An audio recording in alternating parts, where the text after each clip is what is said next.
अगर तुम्हें ज़िंदगी की हकीकत मालूम हो जाए तो बेशक तुम और कोई साथी ना चुनोगे सिवाय इश्क हकीकी के। साजिशें गीबतें पीठ पीछे वार लोग भूल बैठे हैं तो ये सारा तमाशा अल्लाह ताला भी देख रहा है। मेरी अम्मी कहती हैं किसी की ज़िंदगी में उसके ज़िंदा रहने के सबब पैदा करना उसकी कब्र पर फातिहा देने से बेहतर है।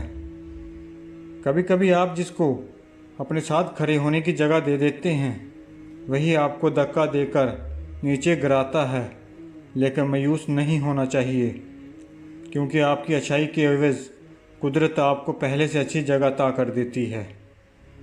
और मेरा अल्लाह तो इतना मेहरबान है कि हम किसी दूसरे के बारे में अच्छा सोच भी लें तो वो हमारे लिए खुद ब खुद अच्छा कर देता है।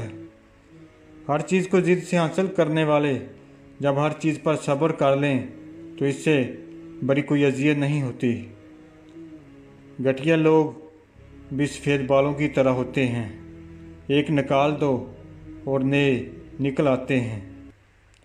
अगर दुख बढ़ते जा रहे हैं और हर काम उल्टा होता जा रहा है तो एक काम लाजमी करना, इस्तिग़फ़ार को कसरत से पढ़ना अपनी आदत बना लें। हर परेशानी और दुख से महफूज रहेंगे। इज़हार मोहब्बत फूल से नहीं 3 बार कबूल से हो तो अच्छा है।